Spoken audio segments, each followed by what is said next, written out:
The new retirement bill is finally here to protect you from you. It's to protect you from you. And by the way, the Democrats and Republicans, both sides, are fighting over it, and they're both lying. They're both lying. So what's it really all about? We're going to talk about that. We're also going to talk about the madness that is IRA distribution rules. And in fact, we're not going to talk about it. Actually, if you got some questions, just call me because they're very, very confusing, especially if it's an inherited or beneficiary IRA. Is the stretch IRA gone, or can you still do it in some situations? The answer might surprise you. But if you need to take mandatory IRA distributions, or you're just trying to figure it out in retirement, or especially if you have an inherited IRA and you got questions, call me. 8 things to consider before taking Social Security. We're not going to stop the show on that. I'll just tell you it depends on your age, your timing, your income level, or whether you're married or not, your other assets. But if you got a question on that, call me. We've got an expert that all she does is Social Security. That's all she does. She's a consultant. Now, but before I start, I want to welcome everybody to our new digs. This is the very first Your Money Radio podcast in our new show. Yeah, there we go. Anyway, and so we got the new office. There's still stuff stacked everywhere, and getting everything ready. So you're going to have to bear with us for a little bit. So please be patient. But anyway. We have moved to our new office, and we'll be sending out our new address to everybody. But let's start talking about the show, because I'm sure you don't want to hear about the new office. So I was talking about this new retirement bill to protect you from you. And I said both sides are lying. Why is that? Well, Republicans are pushing back. So this whole bill is about theme investing, about disclosures for theme investing, like environmentally, what's it called? ESG, environmental, sustainable government, whatever. It's basically green investing.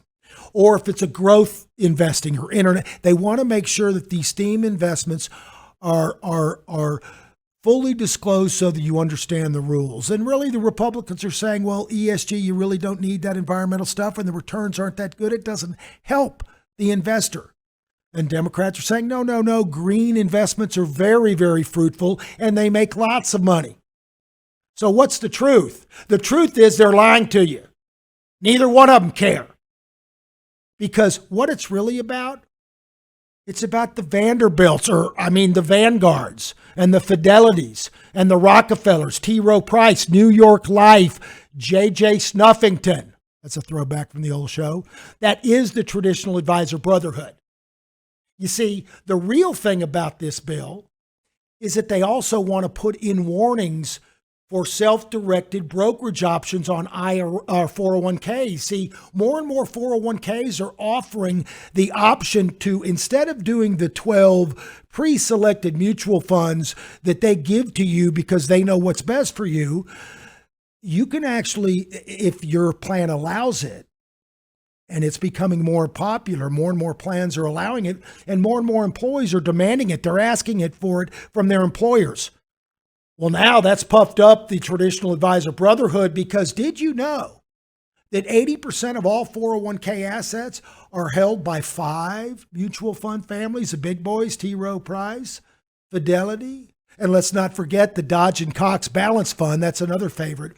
But there's really just a handful of funds that are in all the 401ks. Well, if you do a self-directed brokerage option, which means you can sign a little release and say, thank you for selecting these 12 mutual funds that you think are best for me, but I personally would like to invest in Apple or Tesla or a T-bill or anything I choose rather than you selecting it for me.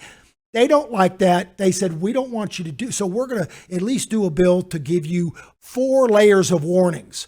So at first it's like against medical advice, against investment advice. We don't think you should do this. Then another warning. Well, are you sure you want to do this? Because you may not know what you're doing, and these are pre-selected by our fiduciary selection committee. So let's talk about that. How are they a fiduciary if they're pre-selecting these? I mean, hopefully they're selecting the best of the best funds, but you got to vet that because they actually have conflicts of interest. And I'll tell you a little story very quickly. So the place that I live, the school district, they were raising money for bonds, and a neighbor asked me to come look at it and ask questions and stuff. And in the state of Texas, they really got like three big players that underwrite bonds, and they're actually all in bed together. They take turns. One of them will represent the school as the school's consultant. So they're not trying to sell the bonds to the school. They're just saying, yes, this is a good deal. They're approving it, and they're acting as the school's fiduciary because the school pays them directly. Then the other one will actually sell the bonds to the school, raise the money, and do the underwriting. But then the next school district, they just flip-flop and they trade, and the other one sells the bonds, and the first one becomes the fiduciary consultant. So they just take turns. Well, here's what they're doing with these, in my opinion, these 401k, this new bill.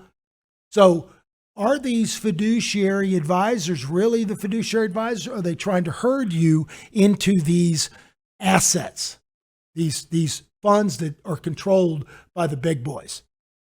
That's a good question. But here's a bigger question. Do you want it simple or do you want it easy? Because we're going to talk about that. That's going to be the theme of this whole show, okay?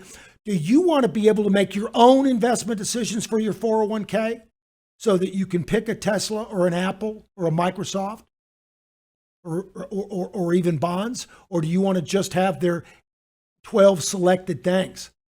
By the way, if you choose self-directed brokerage, you could still buy those 12 pre-selected funds anyway.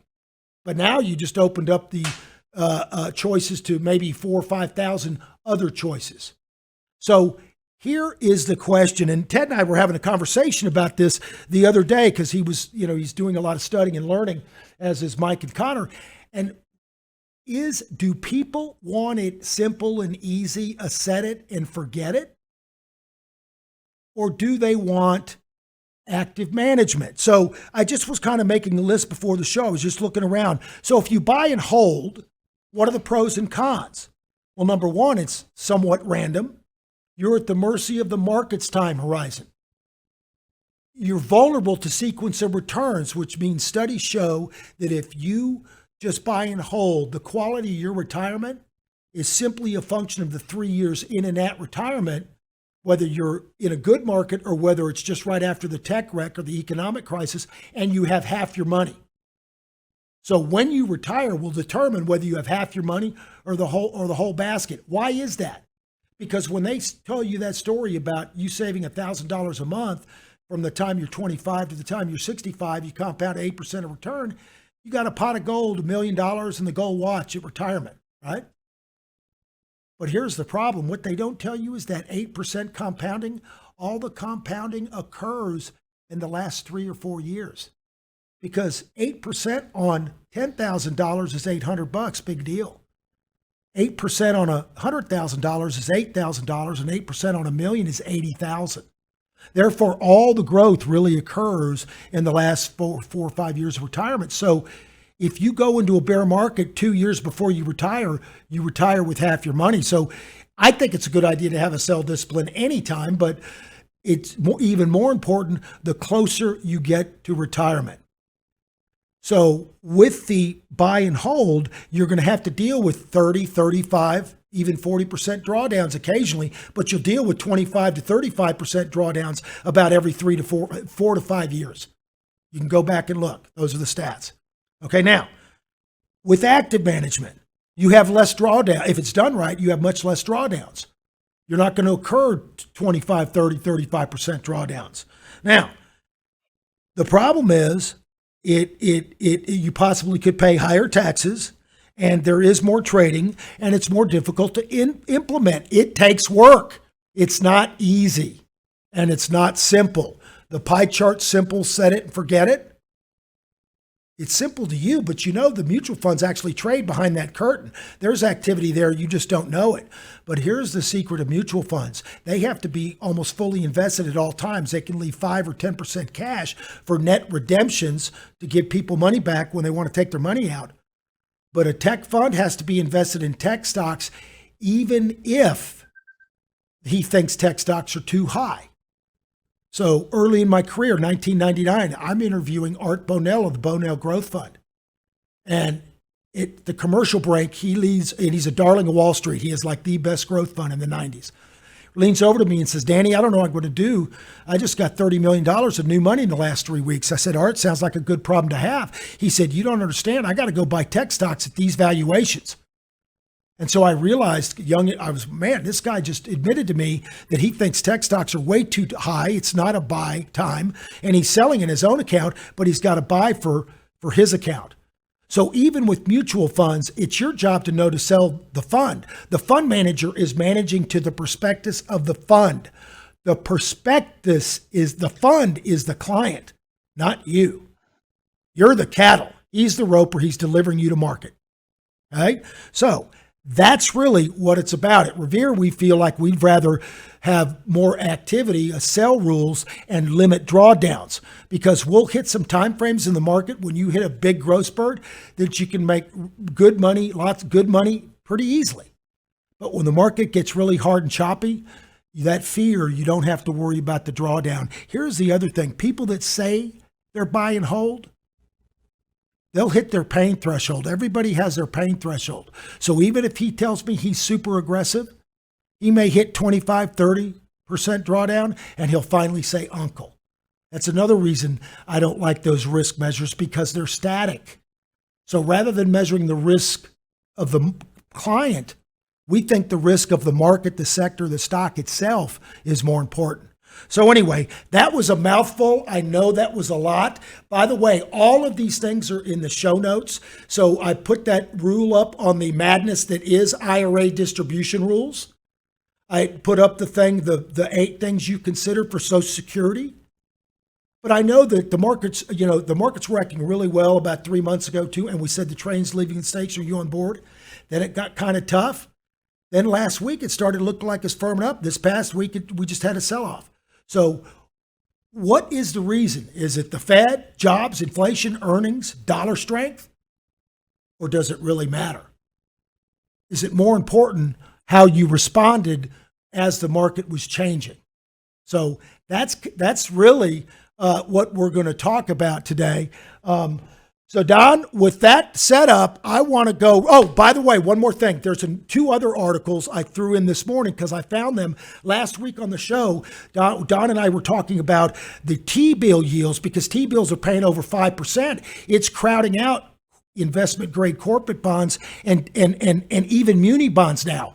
Municipal bonds are having trouble raising money, because even if the muni bond's 4% or 3%, tax-free, if you're getting 5.5% with taxable, the after-tax equivalent yield is better with T-bills. So T-bills now are causing municipalities to either pay more or not be able to get the funding, not be able to issue the bonds because it's too high of an interest rate. Same thing with corporate. So we've got a lot of undercurrents. And so now we're going to talk about what is going on with the markets and what we've done. So Don, with that, take it away. Sure, Dan. Sure, Dan. Thanks. So when we did this last week, we did the podcast a day early. We did it on a Thursday, and we were talking about on Thursday how the positive reaction of the market to CPI and PPI was resulting in a breakout from this consolidation that we were having. And things looked pretty good. Let me go to a 30-minute chart on this. And you can see this is the breakout. If I redraw the levels here was the downtrend line. And we were feeling pretty good by the end of the day on Thursday. Then Friday was options expiration, and there was really no explanation other than interest rates were going higher. We ignored interest rates going higher that Thursday while we were running up, but we opened up to a gap down. And the worst case scenario of a gap down is when you continue trending down throughout the day and close at the lows. And that's what we saw last Friday. So that effectively canceled the successful breakout from this triangle last Thursday. The title of the Friday Big Show video was From Failed Moves Come Fast Moves, in the opposite direction. And that's an old Wall Street axiom. And boy, did I not even understand how fast we were going to move in the opposite direction. So yeah, we failed the breakout. on Friday. Monday, a consolidation day. Everybody was looking forward to what the Fed was going to do on Wednesday. Okay, so Monday, tight consolidation. Tuesday, we did some selling off early in the day, had a strong finish into the close, and then gapped up. And Jay Powell came on at 2 o'clock. 2 o'clock Wednesday Eastern time with the statement and then the press conference. And then everything was extremely hawkish, what they were saying. And the market did not react kindly to it. So there was a big sell off late in the day on Wednesday, followed through to a gap down and a close at the low on Thursday, another worst case scenario for the bulls. And the bottom line is it completely destroyed this consolidation that we were building since we had the O'Neill follow through day on 829. So step back to 829. We're coming off the lows, follow through day, good action over the next couple of days, normal pullback, test the bottom of the range, bounce, break out from this triangle that we're in, failed breakout. Jay Powell comes on and is extremely hawkish, talking about another interest rate raise next year. And the market had been pricing in, or by the end of the year, and then the market had been pricing in 4 rate cuts next year. The Fed came out and said they're forecasting 2. And where we are right now is after breaking down during this breakdown, on Wednesday afternoon and Thursday, we started our positions started hitting stops, and by the end of the day, Thursday, we were out of everything except the Nvidia position that we had large gains in going back to the middle of March. So what we're seeing this morning now is a bounce, but this bounce is not convincing. It's on extremely light volume. And the level that we're watching right now is the high of the Thursday gap down day, because that's right at the 100-day moving average. When we break the 50-day moving average, we have a target exposure that we have for the market. When we break the 100-day moving average, we have another target. The next level down is the 150-day, and then, of course, the 200-day. So if you're looking on the bright side of things, no bear market occurs until we break below the 200-day moving average historically. That's just a mathematical fact. The typical breakdown from the high of a market till you break the 200-day moving average is approximately 11 to 12%. That's a normal drawdown. What we've seen in the market and in our client portfolios right now is about a 5% pullback from the highs. And from the 200-day moving average, we are now approximately 3.7%. So the exposure that we're holding on to besides NVIDIA is our position in the S&P 500, which we play via SSO. That's an ETF that gives you 2 times returns of the S&P 500. And we're willing to sit on this where we are right now, unless we break the 150-day and then the 200-day moving average. So our downside right now, since we're hold on one second. Our drawdown right now is maximum is about approximately 2%, until we little over 2%, between 2 and 2.5%, until we break the lows, until we break the 200-day moving average. All out of stocks. What we're monitoring now is a consolidation with relative strength in leading stocks. I talked about this in detail in Thursday night's video, but really what we're looking for is something like this consolidation right here. This is what the NASDAQ 100 was doing while it was pulling back and the market was correcting in February and March of this year. The price was pulling back, but the relative strength line was just going sideways. And this is what leading stocks will do. They won't pull back. They'll resist the pullback on a relative basis. And then when the market rights itself, it could be in Q4, it could be early next year, it could be next week for all I know. We don't predict. But what we're looking for is when the correction ends, what stocks have held up the best, and what sectors are they in? Are they forming sound bases? Are they liquid enough? Do they have leadership characteristics? And that's where our money will go. But right now, we've limited our exposure to the equivalent of 60% in the S&P 500, and no individual positions except for the NVIDIA. and we're going to be patient and prudent while we wait for these setups to occur and the market to stop going down, because it's a clear recognition that with the reaction that the market, the winds are in our face right now, not at our backs, and that's not the market to be fully and heavily invested in. It's just a recipe for losing money, and that's what we specialize here in Revere, is recognizing the difference between a healthy market, and this was a healthy market. The uptrend that we had from March, April, after we broke out until we topped at the end of July, then we start correcting. But during this correction, we broke below several key areas. That turns from the market being at our back in a normal correction to something that potentially could be more severe, with the knowledge that it won't get really severe unless we break below this black line here. That's the 200-day moving average. Okay, so let me jump in and let me put my Don interpreter on and clean up, or not clean up, but just highlight a couple of points that he made. When he said that, we've gotten a little bit more defensive because we broke the 50-day, and then he was talking about the 100-day, 150, and 200-day. What he's saying, folks, is as we break those different levels, he's going to take a little bit more risk off. He's going to raise a little bit more cash and or hedge so that we reduce the beta, because you don't want to just go all in and all out, because then you just get whipsawed all over the place and you're over trading. You want to do it in layers, because you don't know whether it's going to, if it's going straight down and you knew it, you just sell out. So as it breaks certain levels, you get more and more defensive. So once you break the 200-day, you're very defensive, but you got to give the market a little bit of room to breathe. Don, before I go forward with the rest of the market update, I did want to bring up, so folks, I'm sorry, but due to the move this week, I was quite busy. I was, taking all my computer and electronics over there and bringing it all over here and getting it set up. So I was out of pocket for a couple days, so I didn't get a lot of the mailbag. We got a couple mailbag questions, but I didn't get to get them all. I got one early Monday that I'm just going to throw in here from CC, and the subject was oil. It says, "Are you going to invest in some oil? Going to invest some funds in oil?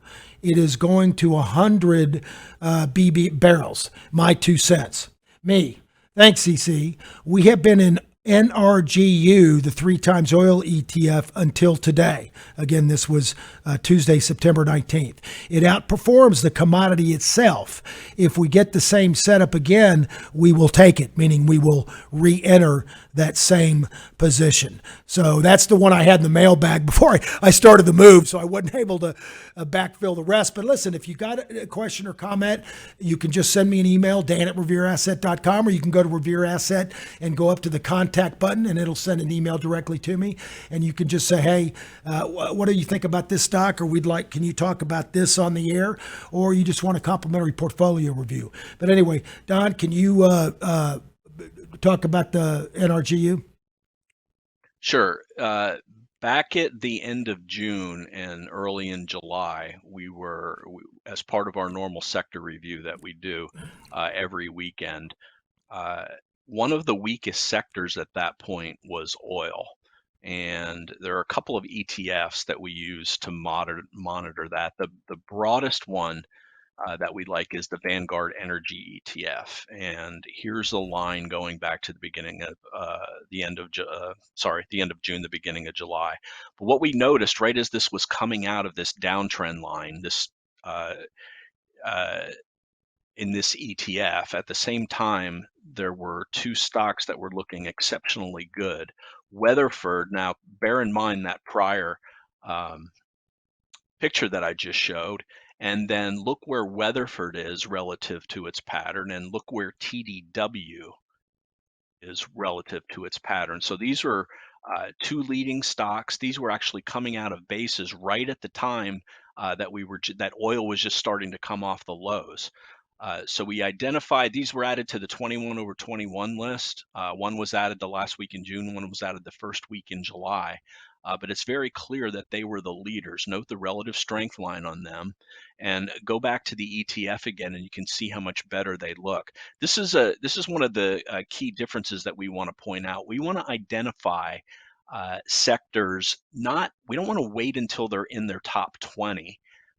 percent. We want to see the ones that are in the bottom 20 that are moving into the middle 50%, because when that's happening on a sector-wide basis, there's going to be some leading stocks within that sector. So let's, and as far as those stocks go, we didn't buy TDW or Weatherford, but we, in some of the research on, it's not easy. Let's set the date here to 6:30. This is about the time that we were breaking out.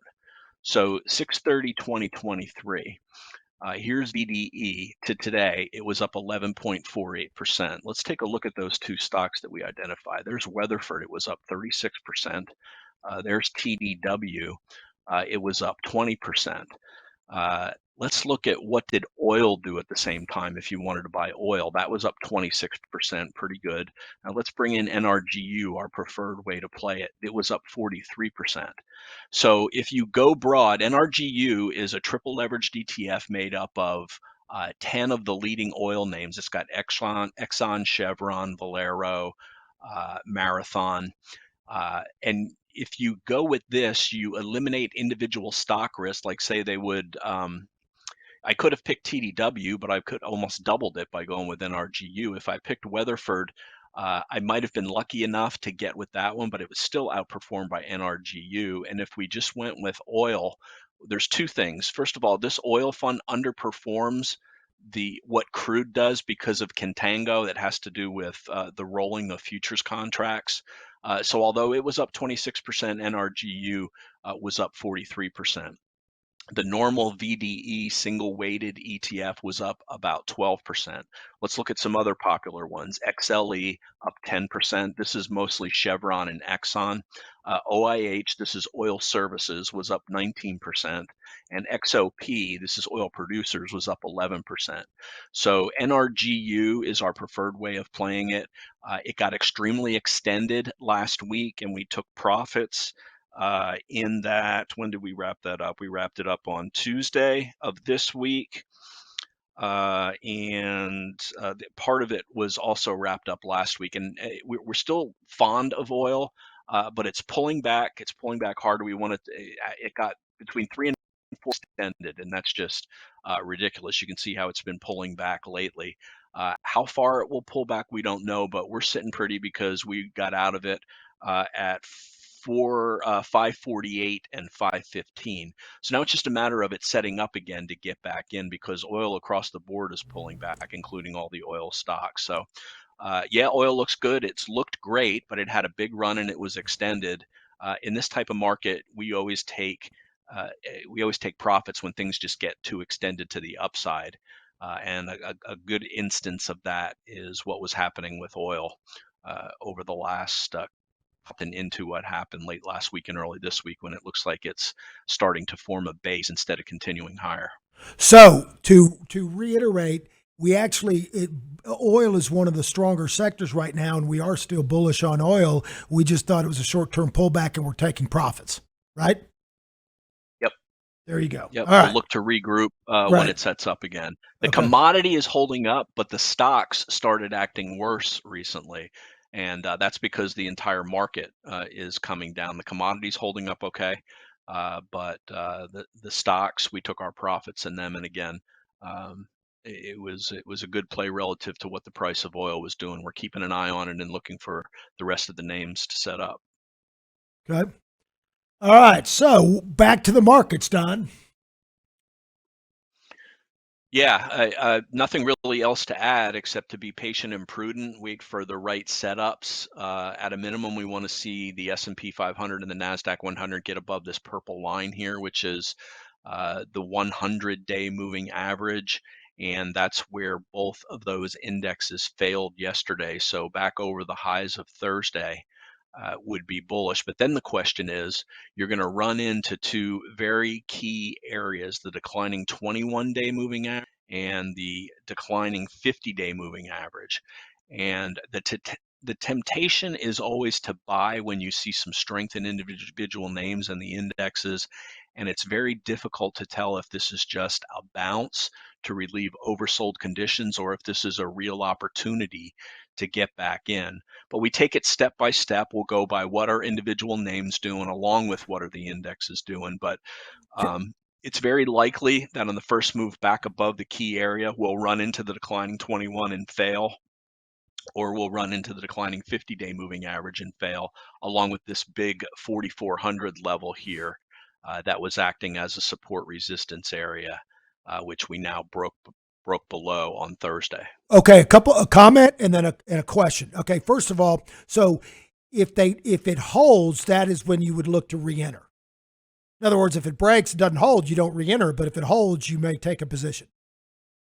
Yes, it's low risk here, getting back above the 21 because there's a big support area right around here in this 43.30 down to 4,300 area. But we want to see a little bit of strength to get back above the 100-day moving average, and then we'll monitor what happens when we run in to the other declining moving averages, because the market is at its maximum health when it's trending above all three of these key moving averages. That's the 21 is the green line, the 50 is the red line, and the 200 is the black line.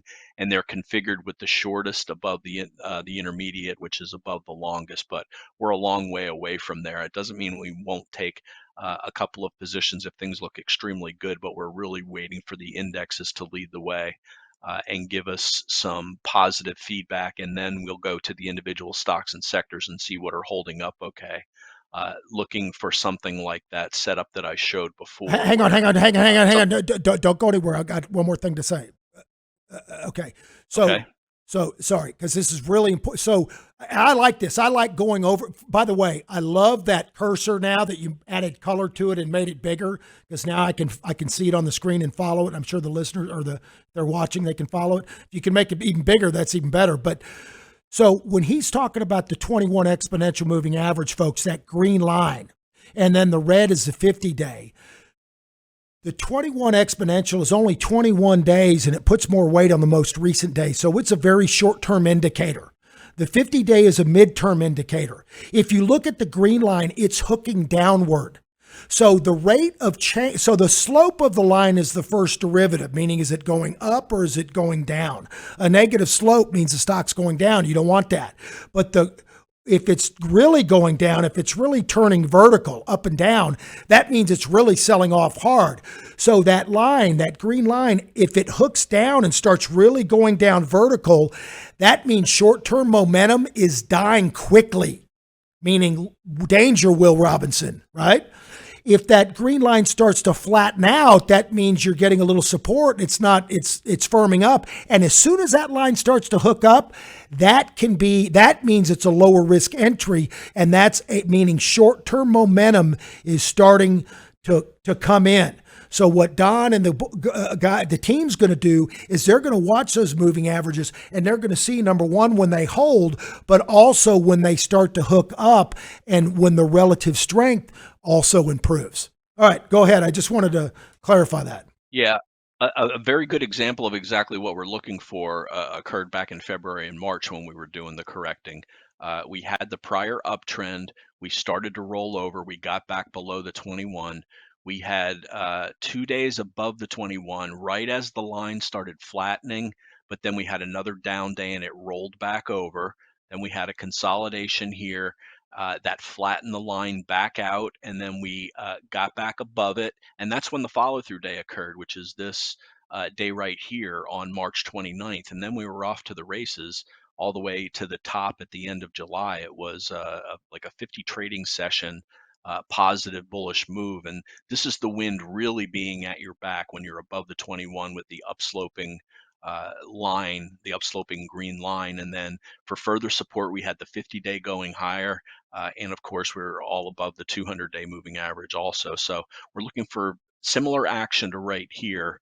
And then that other chart that I showed, QQQ, leadership will stand out because the relative strength line of the leadership will not be deteriorating while the price continues to correct. That means these are holding up in line with what the market's doing. Remember, growth stocks can outperform 2 to 3% on the upside, but also on the downside. So the ones that are holding up, and then you see the relative strength increase as we come up the right side of this base, and then you can see how well QQQ performed also on a relative basis, while the S&P 500 was in its uptrend. And these are the ones that we'll be looking for to outperform the S&P. We don't just want to pick a stock that's going to be in line with the S&P. We want to get just the best of the best that we expect to do at least 2 times the S&P 500, or otherwise you can just buy SSO or buy SSO and get 2 times of the S&P there.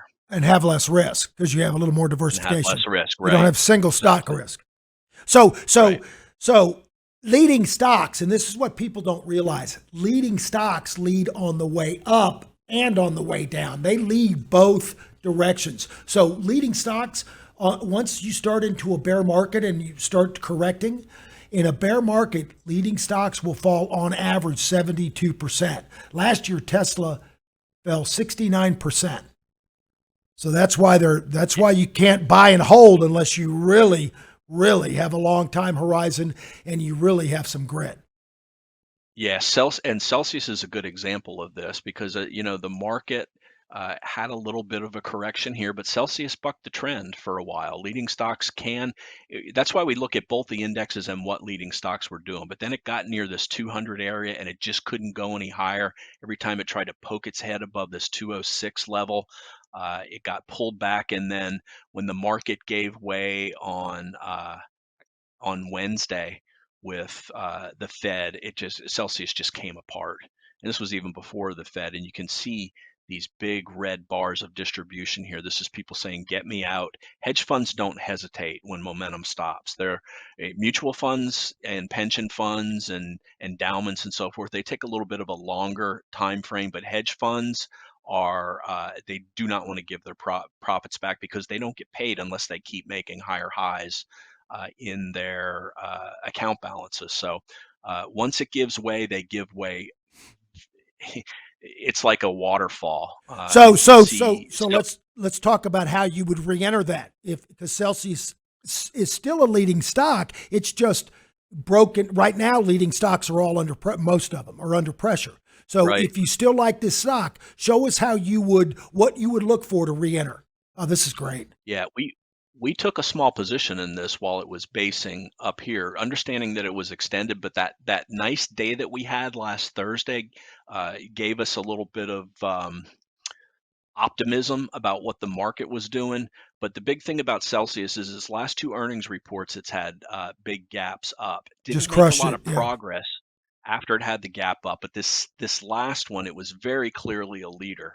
And you look at a reference point is always the close on the high volume day. In other words, the day that it gapped up on earnings. It's always a reference point, and the stock should get support when it pulls back around that area. You can see it happened a couple times here, pulling back to the high volume close. It definitely shouldn't undercut the lows of the gap up day. So Celsius or if it does, you don't hold it. Correct. Okay. And then it started to slow down here up around this 200 level. Now there's an O'Neill rule that says the first pullback to a 50-day moving average, usually the first two pullbacks to a 50-day moving average are normally buyable.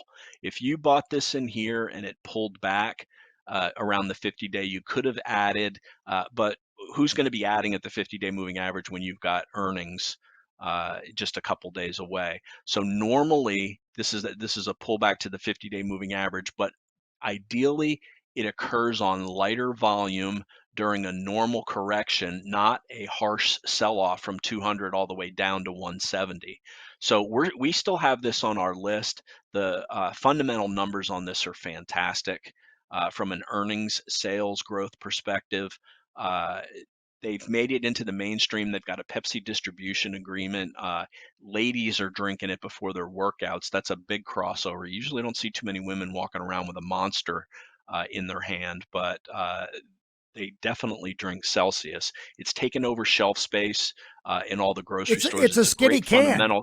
It's a skinny can. It is. That's why the girls like it. it's a great and it's a fat burner, and Yeah. it's a pre-workout fat burner, and they claim it's clinically proven, whatever. But you've got to have price action supporting the investment thesis. And as of right now, this is a watch. It's not a buy. After first of all the market and correction and the two massive day sell off here. What I would look for is this. First, can it get back above the 50-day moving average? And second, can it get back above this high volume close? They're all between like 170 and 173-ish. So that's the first area that we would want for it to at least, first of all, it needs to stop going down.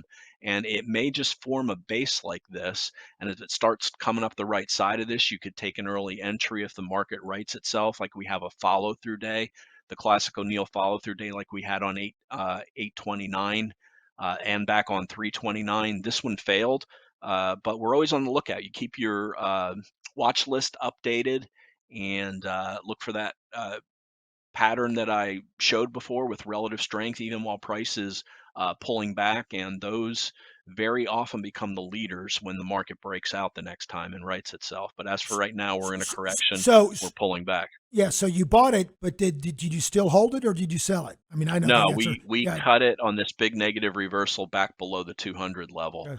We talk about all our buys and sells in the nightly video. Oh, So no. I know I just wanted the listeners. Some people do the podcast and not all of your there's a lot of people watch all of our content. Some just watch the podcast and some just watch your video. So yeah, we had a 2% position. We sold it last Friday okay. At 197.10. So like right about here when it broke that So 200 level. 197.10 and it's 169 now.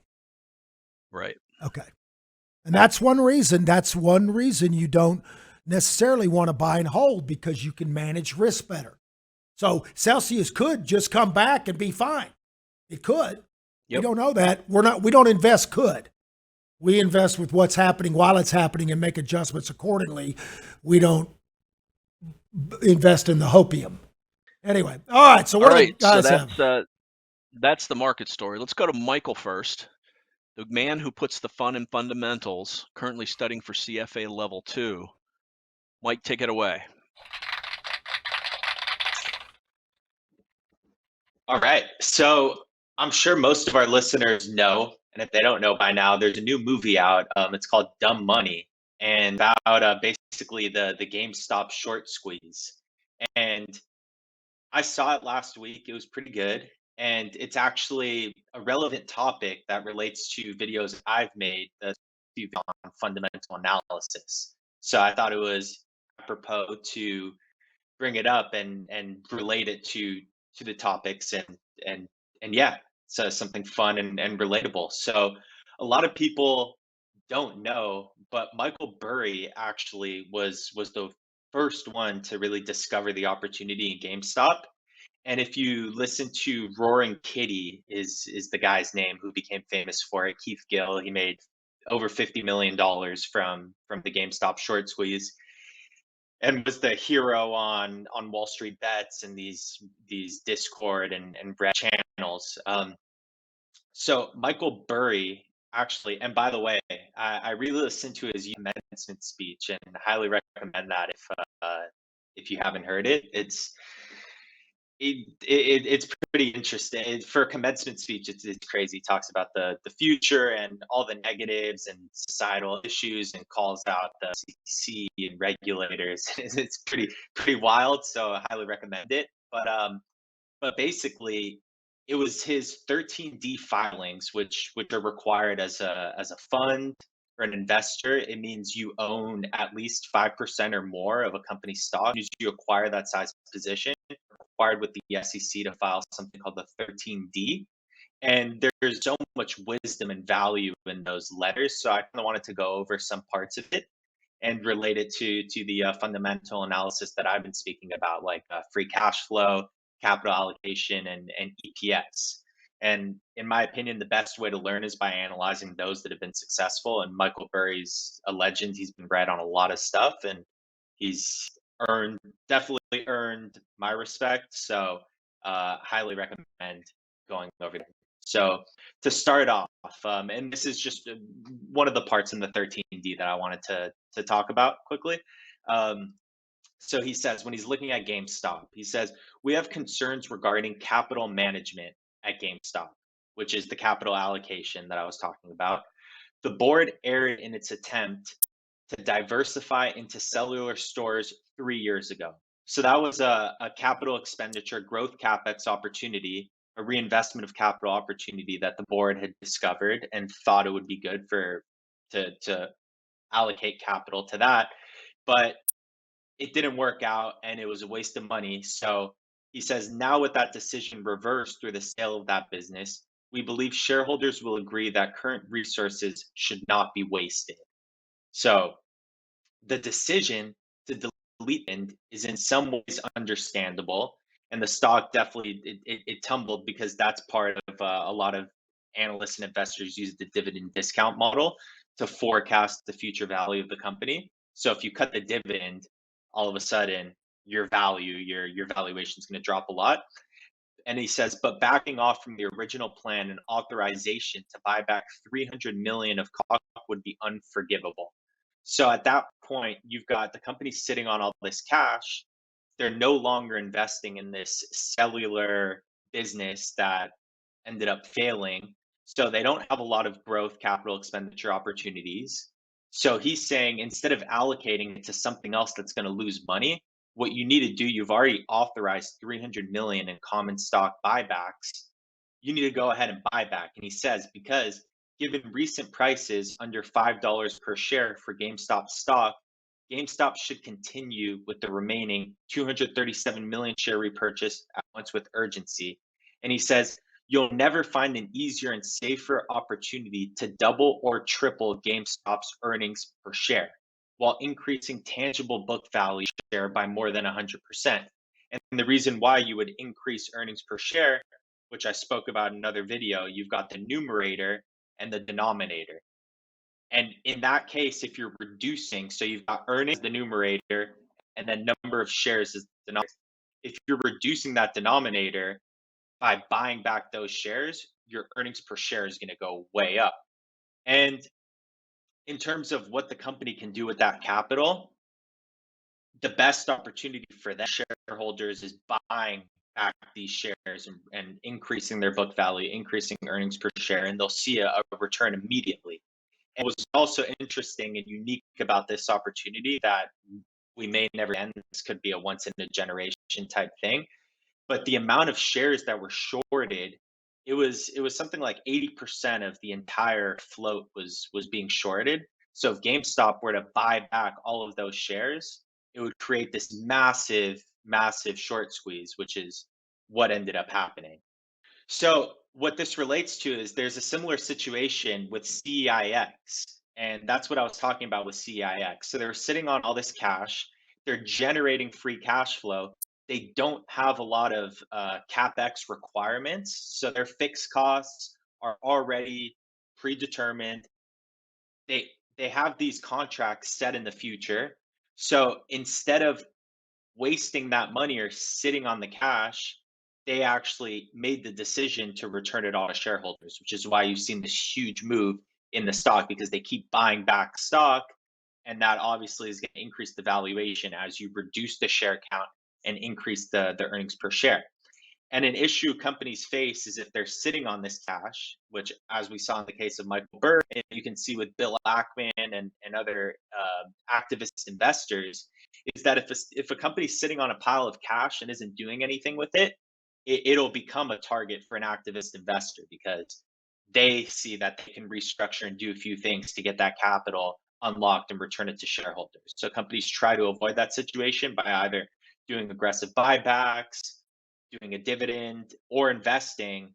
Oftentimes, if there's poor management and they're poor at allocating capital, they'll invest in opportunities that don't make sense, that lose money just for the sake of keeping their positions, keeping their stock units vesting, and yeah, it's more a self-preservation thing rather than looking out for the best interest of shareholders. So yeah, just wanted to relate it to that. I thought it was really interesting, and I highly recommend looking over that 13D filing and these letters because there's so much value in there. and it can really help you out in the future when you're doing some fundamental analysis to look at these patterns and commonalities. Well, the real big thing, folks, the real takeaway, the real gold nugget is where you find all the gotchas, all the good and bad. This was a very bullish thing for GameStop, but a lot of things like Enron. There was a guy that was outing Enron for years warning about it, and he found all the stuff in the footnotes or in the regulatory filings. It's normally not in the income statement in the balance sheet. You got to find the gotchas in the heart of the footnotes. And I'll give you a little hint. They always, because they know people are lazy, the first 10 or 12 in the footnotes are always going to be really good. The last 10, last group is going to be really good.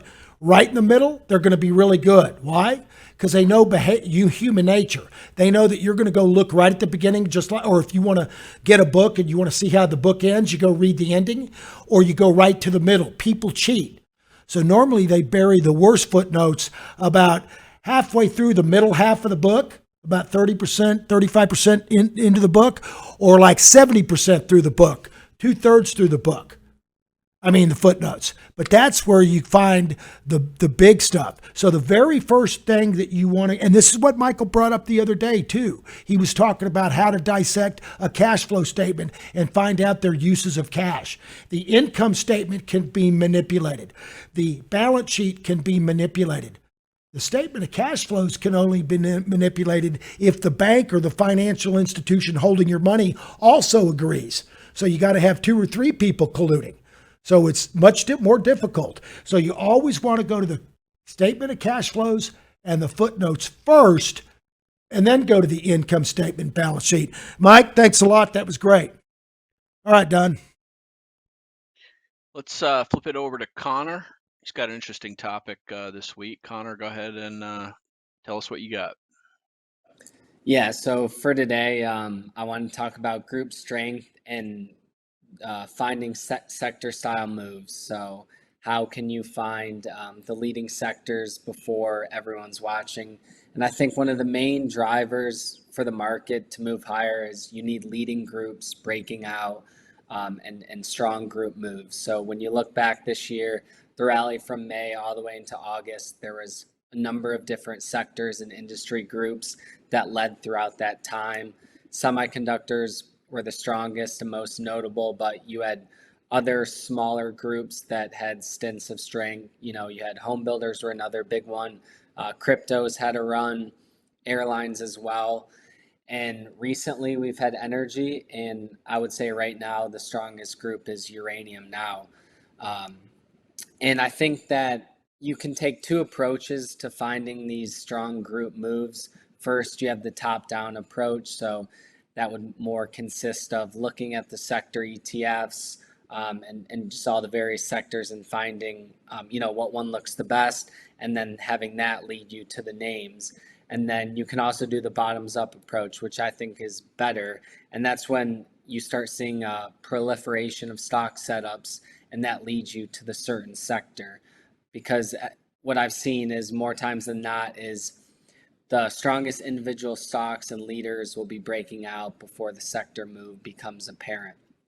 So an example from this year of a stock leading you to a sector before the sector broke out would be the uranium, which I mentioned. So when you look at the CCJ chart, if you pull it out onto a weekly time frame, this one broke out around June 2nd above that 30 level. It was a huge consolidation. You can clearly see that trend line and that cup and handle right there, and it popped above that 30 level and has been running ever since. And now when you look at a chart of URA on the weekly, this is just a uranium ETF. Now, if you're just doing a top-down approach and you saw this, you would have missed the CCJ breakout, because this one broke out roughly 2 months later. I would classify the breakout around August, and it's followed through this September. So this is, 2-3 months later since CCJ broke out. So that's a good example of that. The leading stocks usually lead you to the sector that's going to be coming in favor. And you could say the same for semiconductors. NVIDIA was the clear leader. And so another example from what I mentioned is home builders. If you look at ITB on the weekly, this one was another one that broke out in April out of a weekly cup and handle. It formed a really nice, well-established bottom. And yeah, where Don's pointing, that's where the breakout occurred. But if you look at smaller home builder names such as DFH, this one was showing RS a month earlier. It was coming out of stage 1 cup and handle in March, nearly 1 month earlier than when ITB broke out. So these are two Don's pointing to it right now. So these are just two examples of how that more times than not, stocks are going to lead you to a place you want to be, and that taking careful consideration of and note of all the stocks that are showing RS and breaking out, and then going back and looking at the sectors to see if you can identify a theme or something that's emerging. So yeah, that's a brief segment on, top down versus bottom up and finding group strength and sector style themes. Yeah, Tidewater and Weatherford in the oil patch were another good example of that I pointed out earlier. Let's go over to Ted now. Ted's got 9 charts to show us, and then a brief presentation on bubbles. Ted's our bubble boy. Okay, thank you, Don. So I'm going to go over just some breadth charts. Again, the routine is this first chart is S&P 500, and it's a weekly chart. I mentioned last time that we had a double inside week, and we were looking to see whether it would resolve to the upside or downside post FOMC after Powell and a more restrictive Fed than what the market anticipated. We resolved to the downside. As you can see, we broke that upper trend line. In addition, I wanted to point out that both the advanced decline lines are continuing to make lower lows. On the next one is the NASDAQ. Just like the S&P 500, we resolved to the downside of a double inside week, and the advanced decline line is making lower lows as well. Continue on, I just wanted to note that the net lows are also confirming this weakness. You can see that we had 206 net lows, and that matches around that banking crisis earlier this year in March. And this is the S&P 500, and then coupled with the New York Stock Exchange net highs and lows. Next is the NASDAQ daily chart with the NASDAQ net highs and lows. And just like this one as well, we are expanding in net lows, reaching those March and April readings. Further, the NASI chart, we briefly poked above the 10-day moving average, and we appeared that we were going to cross back over that 30 oversold territory, but it ended up rejecting, crossing back low. We continue to make lower lows. Now we're quite extended from that 10-day moving average. So this just continued more evidence that the market is weak right now. The next two charts are the percentage of stocks above various moving averages. The first one is the S&P 500. And as you can see, we continue trending lower on these readings. But like I said last week, at some point, we would want to see the percentage of stocks above the 50-day moving average as a potential contrarian indicator. Just like how it got above 80%, now we're getting below 20%. So extremities usually always, not always, nothing is always, but extremities oftentimes mark turning points. The next one is the percentage of stocks for the NASDAQ above various moving averages. And the same story here. We resolved to the downside, confirmed by lower lows in these readings. Onto a couple sentiment charts. Just like how I said, we are reaching more extreme levels in the percentage of stocks above the 50-day in the S&P 500 and the NASDAQ. The CNN fear and greed has returned back to the fear territory. We'd like to see us sit down here for a bit, more and more people to start panicking, and then we can look for a potential reversal confirmed by price action and the trend. And finally, the AAII sentiment readings confirm that more and more investors are leaning towards one side of the boat, with 31.3% of bullish readings below the 37.5% historical average, and then 34.6% bearish readings above the 31% historical average. So that is it for breadth this week. All right, Ted, thanks a bunch. And that wraps it up. Dan, you can take us home.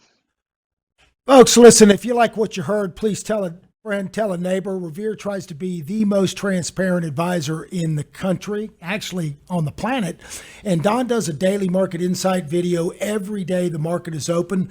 We actually tell you short-term, mid-term, long-term, the indices, what they're doing. We talk about individual sectors and individual stocks. And then we talk about what we're actually doing in the portfolios. In addition, we do this podcast every Friday that goes in your inbox Saturday morning. But if you're on YouTube, just search for Revere Asset. As soon as Zach publishes this in about an hour after the show, you'll get it a day early if you're really a stock nerd. But in any event, you can email any of us with questions. Well, anyway, on the top right, there's a subscribe button. You can just have someone put their name and email address in, and we'll send this to them directly. We won't spam them or reach out to them in any way. It doesn't. It's up to them to reach out to us if they want a stock they want to talk about, or just want a complimentary portfolio review, or if they just have a question. And you can always email me, Dan@revereasset.com, Don@revereasset.com, or Ted, Michael, or Connor at revereasset.com. And you can always call us old school at 855 Real Wealth. We'll talk to you next week from the new digs on your money. Because it's not how much you make in the markets, it's how much of that you can keep.